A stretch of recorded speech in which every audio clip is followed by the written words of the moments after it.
Bonjour, Nicolas Dawson. Merci beaucoup de prendre le temps de répondre à mes questions aujourd'hui sur le Mébel. On est content aussi que tu puisses nous parler virtuellement plutôt que faire une rencontre devant le public. Peut-être que ça va permettre de présenter ton regard sur ce livre-là à plus de gens, finalement.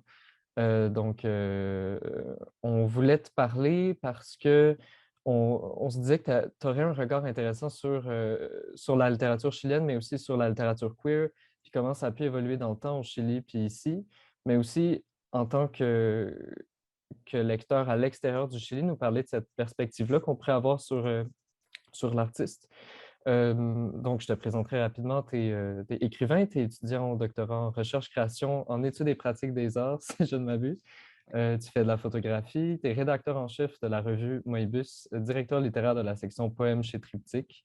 Tu as publié 4 livres, entre autres choses, notamment ton premier roman Animitas en 2017 et un essai poétique Désormais ma demeure en 2020. Euh, mais tu as aussi vu Les Mébelles 2 fois dans les derniers mois. Donc, on peut rentrer dans le vif du sujet. Euh, donc, une première question que j'avais pour toi, évidemment, tu es né au Chili, tu y es retourné. Tu m'avais même dit, j'avais trouvé ça intéressant, que tu étais revenu du Chili le jour où le film est sorti au Chili. À peu près. J'ai revérifié les dates. Ben là, j'étais plus sûr parce que je me mélangeais avec un autre film, parce qu'ils ont fait aussi un film à partir d'un de ces romans, Hmm. qui est un petit peu plus hollywoodien, là. Mais non, en fait, le film était déjà sorti quand je suis parti du Chili, mais il était sorti comme en tournée, si on veut, pour les festivals. Et il arrivait au Chili quelques jours après mon départ du Chili, donc mon retour au Québec. Euh, Fait que j'ai pas pu le voir au Chili. C'est ça qui est. Oui, c'est ça. Quand même, c'est un bon timing. Puis on était content de le présenter au FIFA. Maintenant, il va se retrouver donc sur Art Film pendant 2 jours dans le cadre de cet événement-là.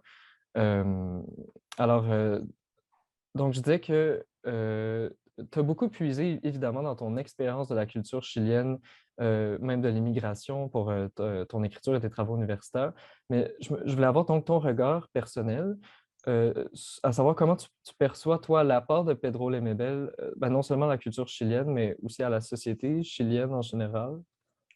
Ouais, ben, je peux pas parler au nom de la littérature chilienne et de sa société en général, mais juste de mon point de vue. Je suis pas spécialiste de la Tout à fait. littérature chilienne. Je la connais relativement bien, un peu en tout cas à distance depuis, Mhm. depuis la diaspora. Euh, euh, mais bon, comme tu dis, oui, je suis retourné au Chili. Mais tu sais, j'ai accédé à des communautés littéraires, des communautés universitaires aussi au Chili Mhm. seulement à mon dernier séjour en 2018-2019. Ce sont des communautés très difficiles à percer, là, ici comme là-bas d'ailleurs. Mhm. C'est souvent des petites communautés bien fermées. Euh, et euh, donc, c'est sûr que sa littérature, à mon avis, a davantage marqué la société chilienne en général parce qu'elle croise des enjeux importants pour l'histoire récente au Chili. La dissidence sexuelle, évidemment, mais aussi l'histoire, la mémoire, puis les enjeux de classe qui sont vraiment importants au Chili comme ailleurs en Amérique latine. Les enjeux politiques sont tous à croiser avec les enjeux de classe. Mhm. Tant les fossés entre les riches et les pauvres sont grands. Et aussi, tant ces fossés-là structurent les dynamiques de pouvoir dans les sociétés. Donc, Mhm. évidemment, Puis il y a. aussi, excuse-moi, on pourrait dire que l'auteur lui-même, l'artiste lui-même en parle beaucoup dans le film, c'est un élément central de son travail, là, tu sais. Absolument, tu sais, il dit constamment qu'il est homosexuel et qu'il est Mm. pauvre. C'est vraiment lié ensemble. Et donc, je pense que c'est pour ça qu'il a beaucoup marqué des personnes minorisées, particulièrement au Chili, et du même fait, a beaucoup dérangé les institutions. Puis cette scission-là, si on veut, elle a toujours existé. Autant que Lemebel, comme on le voit dans le film, il a toujours refusé aussi de quitter les milieux pauvres dont il est Mm. originaire. Il parle beaucoup du quartier San Miguel, qui est un quartier assez pauvre au sud de Santiago. Mais il a beaucoup marqué le milieu culturel. Tu sais, moi, je me souviens au Chili, j'ai vu une pièce de théâtre contemporaine, là, une création qui mettait en scène donc 3 jeunes queer pauvres, prostituées, qui vivaient dans une maison accueillis, disons, par un queer plus âgé, assez âgé. Ce personnage-là, donc du plus âgé, était clairement calqué sur les Mabel sur le plan esthétique, Mm. autant que sur le plan identitaire, disons. Il y a cette importance-là, je pense, dans le croisement des marges sexuelles puis des marges économiques.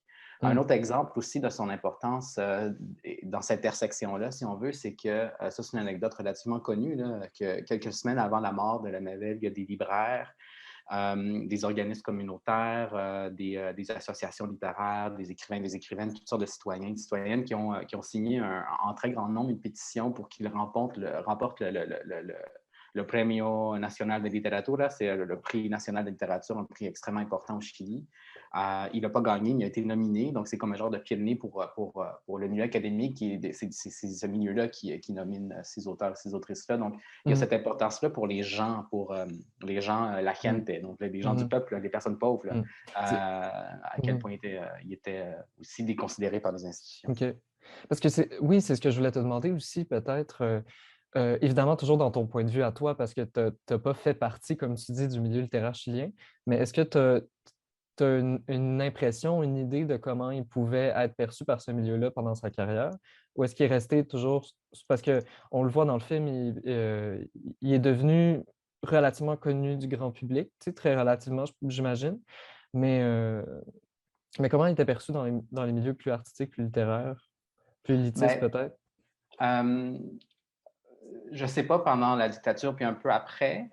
Moi, ce que j'en ai compris en parlant avec des gens aussi, parce que j'ai beaucoup parlé de Mhm. Pedro Lemebel avec des gens qui appartiennent à des réseaux queer, puis des Mhm. chercheurs, puis des écrivains, tout ça.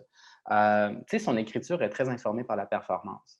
On le voit très bien dans le film d'ailleurs, le moment Mhm. où il passe de la performance Oui. à l'écriture est vraiment central, là. Mhm. Puis je pense qu'en entrant dans l'univers de Lemaivel par la porte de la littérature, parce qu'il était beaucoup plus connu en littérature qu'en art visuel, je pense, parce que ça a été un milieu plus...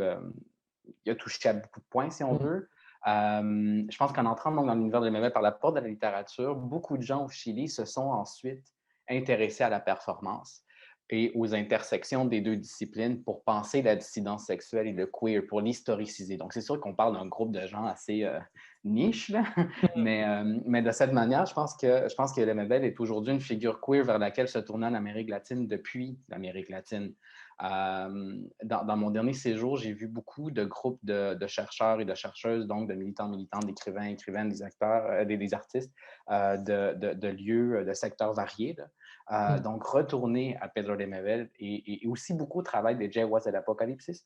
Donc, ce collectif qu'il avait créé avec son ami Francisco, je me souviens plus son nom de famille, il vit Mhm. maintenant au Pérou. Et donc, à croiser son travail beaucoup de ces gens-là ont croisé le travail de Pedro de Mevel et le travail des Jaguars avec celui d'autres artistes moins connus de l'époque ou avec des artistes plus contemporains pour penser donc des pratiques réflexives, des pratiques artistiques engagées dans des luttes queer. Il y a beaucoup de gens, là, je peux les nommer, des écrivains puis des chercheurs, Juan Pablo Sutherland. Il y en a un que j'aime beaucoup qui s'appelle Jorge Diaz, qui est à la fois un écrivain puis un biologiste. OK. Nelly Richard, qui est Mhm. une genre d'intellectuelle assez incontournable pour les questions queer, les questions OK. féministes, Felipe Rivas Ouais. Almaty, etc. Mais justement, probablement qu'avec l'intérêt grandissant que le milieu académique pourrait avoir sur les questions queer, puis ces intersections aussi avec des questions de classe, justement, probablement que, parce qu'on en voit de plus en plus, effectivement, euh, probablement que on va voir le milieu universitaire s'intéresser plus ou de manière dont on soupçonnait peut-être pas, tu sais, il y a 30 ans, par exemple. Mhm. Mais, tu sais, les questions queer intéressent beaucoup le milieu universitaire. Fait que forcément, je pense que Pedro Lemebel peut être une figure intéressante pour décentrer Mhm. les études queer et tout ça, Tout à fait, sauf oui. que, tu sais, c'est une chose que je voulais dire, puis je ne savais pas où la placer, puis là, je vais la placer là. Tu sais, les études queer viennent de l'Europe puis des États-Unis beaucoup. Mhm. Ce mot-là est en anglais. Et pour Je pense que le travail de la Mabel peut servir à décoloniser ou à dés-euro-américano-centrer les études queer, mais beaucoup de personnes queer, ceux et celles que j'ai nommés, il y en a d'autres aussi qui, en Amérique latine, en tout cas au Chili, beaucoup de militants et militantes aussi, autant que des universitaires qui travaillent sur ces enjeux-là, euh, entretiennent une relation complexe avec ces théories-là. Elles sont salutaires, elles sont émancipatrices, mais elles reproduisent quand même une genre de domination impérialiste qui est assez problématisée au Chili. Il y a quelque chose un peu dérangeant pour des personnes queer en Amérique latine dans le fait de s'appuyer sur des théories écrites en anglais, issues Tout à des fait. États-Unis, de la Grande-Bretagne, issues de pays qui ont financé la dictature, là. En tout cas le Mm. coup d'État.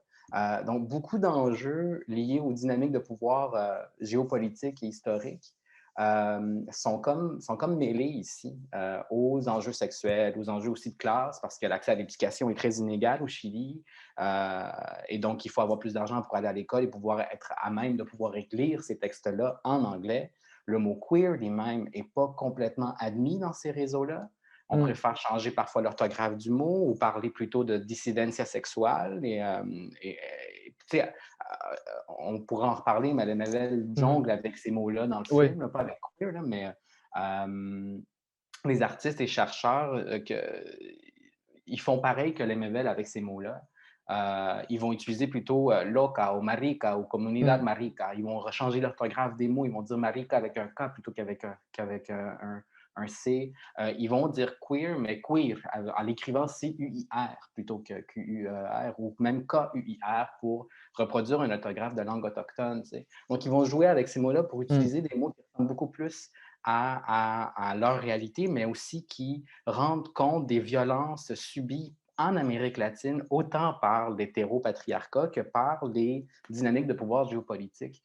Et c'est pour ça que le mot queer est un peu, pas rejeté, mais en tout cas, il est déconstruit. Il est comme un peu, pas totalement admis. Pour venir à la Mabel avec ça, ben, des figures comme lui euh, permettent, à mon avis, pour le milieu académique, mais pour le milieu militant aussi, de penser le queer dans des formes plurielles et Mhm. aussi à partir de modèles de pensée et de création qui permettent un peu de sortir de ces dynamiques-là.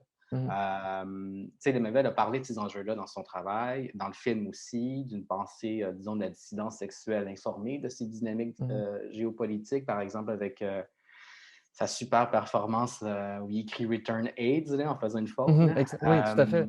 Oui, puis ça Et s'inscrivait pas du tout dans le cadre d'une théorie queer telle qu'on la connaît aujourd'hui, puis qu'on l'a bien sûr que non, c'est institutionnalisée, ça. tu sais. Fait que c'est pour ça que ça, C'est ça ça. doit avoir un intérêt d'autant plus important peut-être aujourd'hui pour ces milieux-là, peut-être.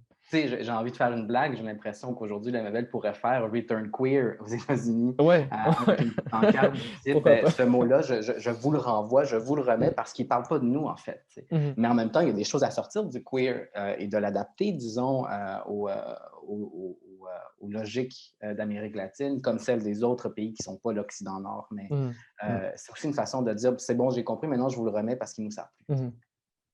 Un peu dans un même ordre d'idée-là, mais peut-être comme pour renverser l'ordre de cette réflexion-là, Mhm. je me demandais aussi, tu sais, j'ai vu que, bon, la mort de Lemebel, entre autres, avait été médiatisée à l'extérieur du Chili, et puis c'est un artiste qui est connu surtout, peut-être un peu plus dans le monde hispanophone, si je comprends bien, mais le film même dont il est question aujourd'hui a eu une tournée dans plusieurs pays, il a été traduit en plusieurs langues, mais je me demande de ton point de vue à toi, qui a davantage étudié la littérature chilienne, même si, comme tu le dis, tu t'en es pas un spécialiste, là. Comment est-ce que tu perçois l'impact de l'Emebel à l'extérieur du Chili ou peut-être surtout dans des cultures non hispanophones?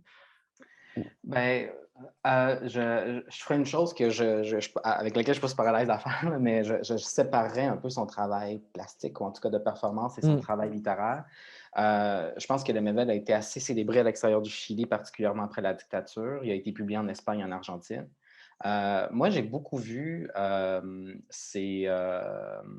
comment dire, certaines de ses performances, ou en tout cas des documents d'archives de ses performances, dans des expositions un peu à travers le monde, qui étaient des expositions, soit des expositions des enjeux féministes et queer dans l'art contemporain à l'extérieur de l'Europe, mettons. Soit l'art latino-américain contemporain, puis donc dans la section enjeux féministes, enjeux de genre. Mm. J'ai souvent vu son nom popper à ces moments-là. Fait que là, je pense que son travail de performance intéresse, est assez, ben, il n'est pas reconnu tant que ça, mais en tout cas, il fait partie de ces catalogues-là, disons, à cause de la nature même de cette discipline qui n'est pas linguistique. Euh, Par rapport à la littérature, il est assez connu en Argentine, assez connu en Espagne, assez connu en Amérique latine en général, mais il n'est pas vraiment traduit. Je sais qu'il y a juste son livre Tengo miedo torero, Je tremble au matador en français. C'est son Mm. seul livre qui a été traduit en français et en anglais, à moins que je me trompe, là, mais j'ai l'impression qu'il n'y en a pas vraiment d'autres qui sont traduits. Euh, donc, ça réduit pas mal Ouais. sa notoriété à l'extérieur. Tu sais, le Chili, c'est un pays aussi qui, comment dire, vu que l'institution n'a pas beaucoup appuyé, si on veut, Lemebel, tant que ça, Mm. où il en a fait beaucoup un personnage, une folle, là, disons, très, tu sais, Cané pour les médias, peut-être ouais, quasiment, ben là. c'est ça, c'est ça. Ben ça fait si il l'écrit pas dans une langue, tu sais, Lemebel écrit dans une langue très locale, Mm. très située, traite d'enjeux très croisés.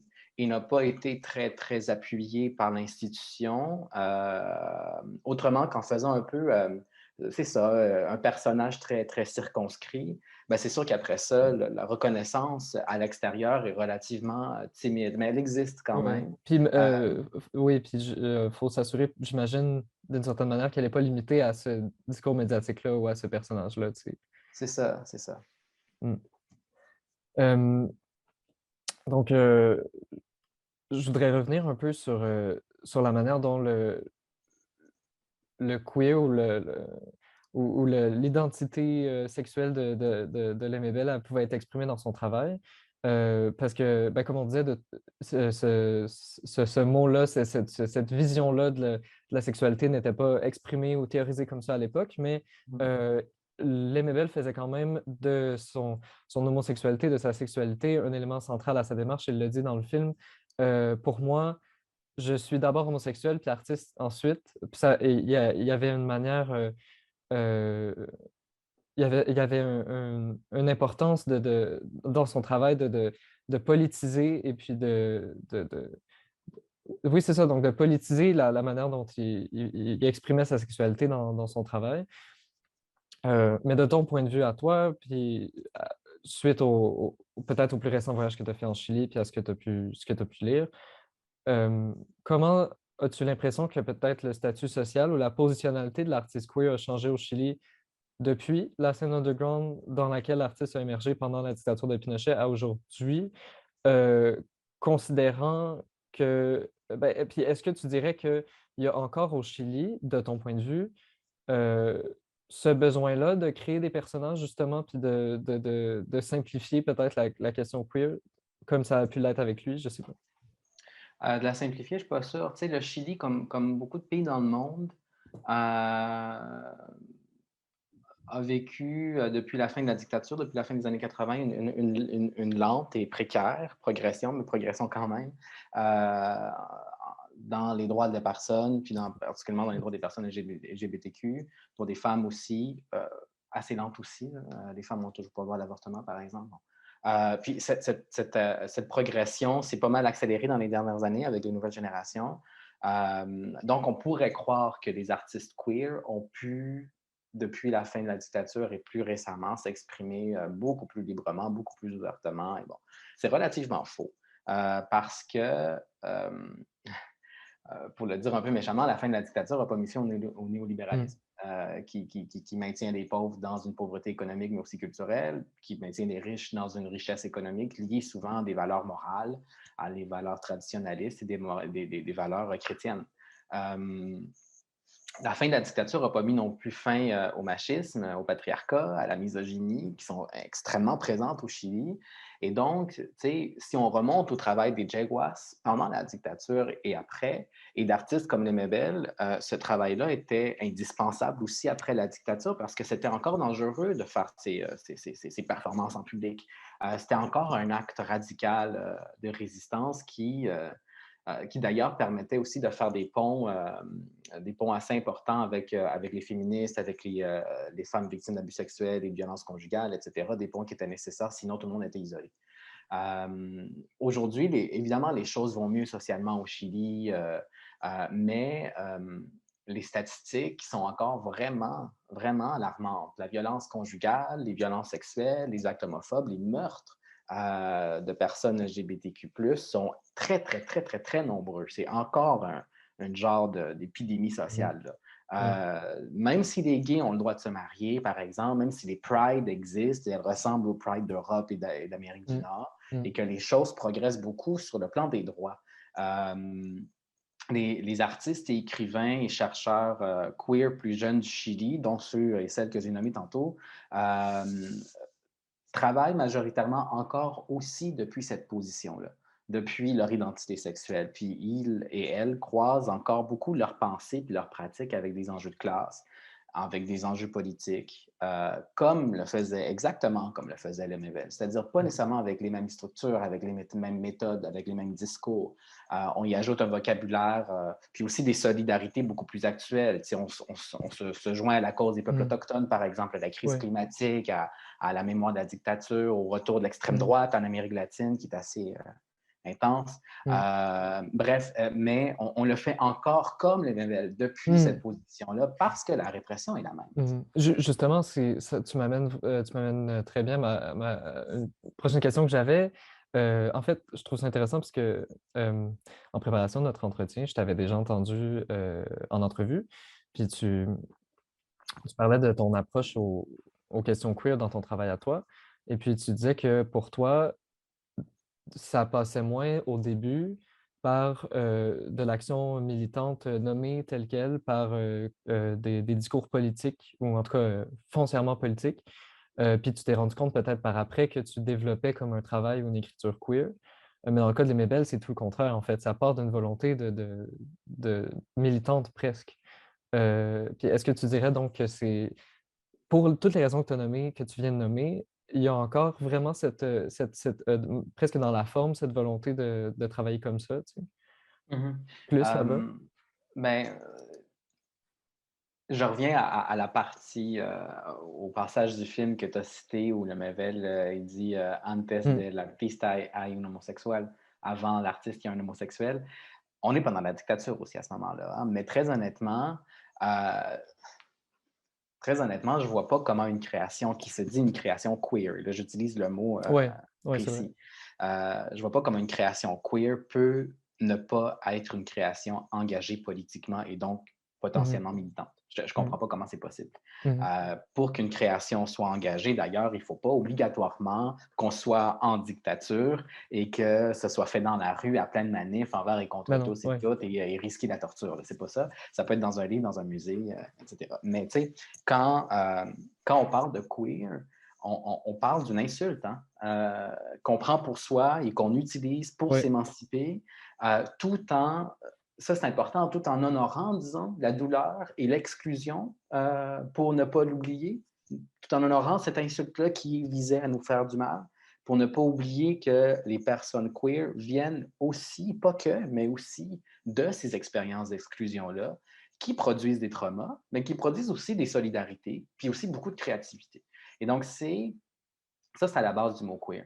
Mm. Donc, si on évacue d'une création queer toute tendance politique et militante, on fait un art, là je vais utiliser le mot, la signification que le Mabel utilise de ce mot-là, mais on fait un art gay. On fait un Mm. art qui est tout à fait correct, hein, qui n'est pas invalide, mais on fait une chose qui a une esthétique dépolitisée. Le queer, le queer, c'est une variété d'affaires. Puis je ne veux surtout pas circonscrire le queer dans une seule idée, mais Mhm. s'il y a une idée qui rassemble la pluralité de ce que queer peut être, c'est bien sa part politique. C'est qu'elle Euh, est intrinsèquement politique, en fait. Absolument, c'est ça. Ouais, ouais. Et puis, ouais, puis le travail de l'Aimé est tout autant, en fait, qu'on le nomme Mhm. queer ou pas, c'est certainement parti de là. C'est pour ça, probablement, qu'on le reprend dans des études queer, puis ensuite, ben, ici, en tout cas, puis que son travail est toujours intéressant aujourd'hui, avec du recul. Ouais.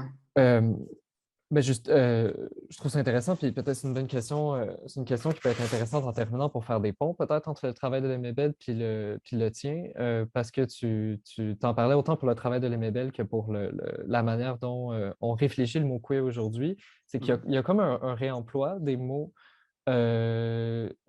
qui n'avaient pas de sens ou Oui, c'est ça, qui n'avait pas de sens ou d'utilisation queer à la base.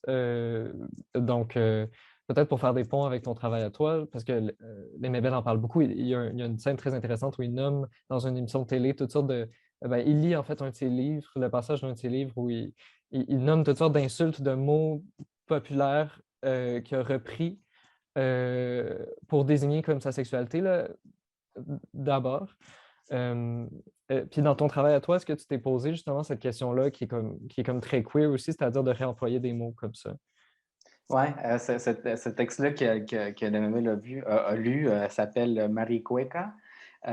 Bon, Marie pour maricon. Et Cueca, c'est une danse folklorique chilienne très, très, très hétérocentrée Hmm, où en fait l'homme et la femme imitent en dansant l'accouplement d'un coq et d'une poule. Tu sais, c'est terrible. hmm, C'est hmm, une danse folklorique que la plupart des Chiliens, Chiliennes au Chili savent danser. Tu sais. Et donc, ils utilisent ça pour jouer sur le son aussi, sur la musicalité de son texte. Bref, je trouve ça génial. hmm, Mais j'aime beaucoup comment Lemavin dans le film insiste sur pas juste sur le fait de choisir d'autres mots, mais sur le choix des mots qu'il utilise pour qualifier sa sexualité. Finalement, il change beaucoup. Il utilise une panoplie de mots, puis c'est hmm. très performatif, c'est de l'ordre du jeu, Ouais. c'est de la créativité, c'est super queer. Et ce qu'il faut retenir de ça, je pense, c'est cet aspect créatif et joueur qui vient avec le fait que le Mavel s'il refuse tout le temps qu'on le traite de gay, parce que ça, c'est la chose qui demeure tout Ouais. le long du film. Surtout dans la bouche de personnes qui ne lui ressemblent pas, là, si je peux dire. Exactement, Ouais, exactement. Surtout de la bouche d'hétérosexuels, ouais, finalement, et aussi de gens bourgeois. Et bon. c'est ça. Euh, S'il fait ça, par contre, il s'arrête jamais sur un mot. Il n'arrête jamais un mot pour se définir. Hmm, Homosexuel, il utilise beaucoup, ben, c'est le genre de mot parapluie sous lequel hmm, se trouve une foule de mots, des mots qui sont mhm, souvent vraiment vulgaires et un peu comme queer, qui sont mhm, récupérés d'insultes qu'on fait aux personnes non hétérosexuelles.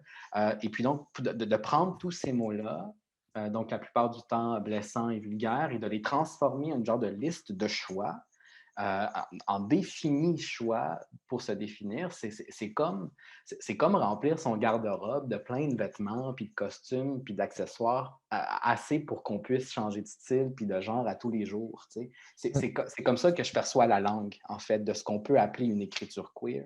C'est de la percevoir comme des choix de se redéfinir et de se refaire tout le temps. mhm. Euh, et donc, pour revenir à ta question, il y a des Ouais. fois où moi j'ai pas de mal à dire que je suis gay. Et d'autres fois où j'ai Hmm, pas, je préfère nettement dire que je suis queer. Puis ma façon sur le plan littéraire, beaucoup moins sur le plan sexuel, tu sais, parfois on dit que je suis poète, parfois on me dit que j'écris, que je suis romancier, parfois on dit que je suis essayiste. Puis moi, je n'utilise jamais ces mots-là pour me définir. Je me dis que je suis un ben non, écrivain. ouais, Puis bon, c'est un ouais. peu banal, mais en fait, c'est comme une façon aussi un peu soft de dire que je suis un écrivain qui essaie de traverser les genres, des genres Hmm, littéraires, de les transcender, de les métisser. Et ça, c'est propulsé par un engagement queer dans ma pratique d'écriture. Donc, dans mon écriture, euh, comment dire, je travaille quand même à me réapproprier certains mots, mais aussi certaines situations, mettons, qui sont moins heureuses, le deuil, l'exil, le racisme, ben, l'homophobie, évidemment, l'angoisse, la mélancolie, la dépression, la honte, tout ça pour les ramener au centre des discussions, pour qu'elles soient partagées avec les autres dans un mode, disons, de conversation, et pour qu'on leur permette de moduler nos affects, d'influencer nos rapports au monde puis de nos relations. Je pense que bon, c'est une méthode très simple, là, c'est pas très original, mais c'est aussi une méthode très, très commune chez les artistes queer, de ramener ces choses-là qui existent, mais hmm, qui sont plus négatives ou plus de l'ordre du trauma, ou bon, etc., et de les ramener au centre et de dire, OK, mais qu'est-ce qu'on fait avec ça? hmm. Pour pas pour que ça arrête de nous faire souffrir, mais plutôt pour que cette souffrance-là devienne, euh, produise Mhm. du sens ensemble. Tu sais. Fait que Mhm. c'est, Mhm. là, on parle de choses, mais de mots aussi. Oui, J'aime oui, oui. ensemble. Ouais. Ouais, ben, réemploi des mots, des souffrances, parfois ça peut être. Oui, c'est ça, c'est une démarche comme ça qui va en parallèle, puis c'est une démarche qui est propre, ben, que tu as exploité un peu dans ton propre travail, certainement. Euh, En terminant, Oui. si je peux me permettre une dernière question, qu'est-ce que tu as pensé du film, en fait? Ah, j'ai vraiment aimé ça. Comment dire? Je savais pas, la première fois, quand je l'ai vu, je ne savais pas à quoi m'entendre exactement. Je savais que c'était pas un biopic. Je Mm, savais que c'était pas un documentaire. Lemaivel est un artiste et écrivain mhm, chilien né en telle année. Mais je ne pensais pas que ça allait être. C'est un peu bête, hein, parce que c'est évident, là, mais je ne pensais pas que ça allait être un film aussi, aussi performatif, là, pour utiliser un mot, un mot qui fonctionne avec dans les le sens pratiques qu'on de voit autant Lemaivel. de sa performance ou dans le sens un film qui prend autant de liberté créative Exact, c'est ça. pour C'est plutôt interpréter son travail, ouais. ouais, un film qui fait des propositions formelles pour rendre compte d'une lecture de Ouais. le mauvais personnage, mettons. Le mot Mhm. personnage revient souvent au tout début du film. Je l'ai noté à quelque part, mais au tout début du film, on, je vais. Ouais, c'est ça. Il y a quelqu'un qui parle en voix off, qui dit tous ces personnages comme personnages comme Pedro. Et lui-même, à un moment donné, pendant qu'on voit les diapos projetés sur un mur, il dit non, je préfère ce personnage-là. Il parle de lui-même. Tu sais. Mhm, mhm, Et donc, mhm, je ne m'attendais pas à voir un film qui, c'est ça, propose une lecture du personnage Pedro Lemebel, qui mhm, est très pluriel et qui se déplie constamment, parce que mhm, Pedro Lemebel parle de lui-même et de sa pratique aussi, comme celle mhm, de- d'une pratique de fiction, si on veut. mhm. De mise en scène Tout de est assez... soi, Ouais, c'est qui va ça. jusqu'à la fictionnalisation de soi, là, tu sais, quasiment. Ouais. Puis tu Ou, sais, tout est assez, se fait en cérémonie. Tu sais, la fin, là, je veux pas, les gens qui vont voir cette conversation-là, je pense qu'ils auront déjà vu le film. Mais tu ouais. sais, la toute fin, juste la manière dont il met fin à son écriture. Et donc, c'est comme un retour à la performance où il brûle l'alphabet. Je veux dire, Mhm, ça, c'est de l'ordre du récit. Tu sais, mhm, et donc, je ne pensais pas que le film allait un peu reproduire ça, allait faire un récit aussi. mhm. Mais en même temps, j'étais comme à quoi je m'attendais, c'est sûr. Tu sais, on parle de Lemaivel, Ouais. ça aurait été une vraie erreur de faire un film qui était Mhm, juste une biopic. Tu sais. mhm, mhm. Puis, ouais, puis c'est intéressant parce que c'est un film qui est issu de quand même plusieurs années de collaboration avec l'artiste. Puis, tu C'est sais, ça. la réalisatrice l'a suivi pendant les dernières années de sa vie, vraiment. Puis, on voit qu'elle a peut-être compris en apprenant à le connaître et à connaître son travail, comment faire son film au fur et à mesure, peut-être. Tu sais. Ouais. Puis, j'ai pensé aussi à quelque chose, une anecdote pour finir. Ouais. En regardant le film, puis en voyant donc toutes ces images récurrentes de Lemevel et la réalisatrice qui projette donc des images sur les murs de Santiago, sur des façades, je me suis rappelé que moi, quand j'étais au Chili en 2016, en 2018-2019, donc juste avant la sortie du film, le film était annoncé sur la place publique par des publicités, tout ça. Mm, Bon, il n'y avait pas des billboards ni rien, là, c'était très mm, artisanal. Et une méthode que j'avais remarquée, là, je ne sais pas si c'est l'équipe du film ou si c'est autre chose, mais j'avais remarqué qu'il y avait beaucoup un peu du street art, du stencil OK. collé sur des façades de Santiago OK. avec différents visages de la Nivelle pour annoncer la sortie de ce film-là. Je me suis rappelé de ça, je me suis dit, mon Dieu, ils l'ont fait pour vrai, en fait.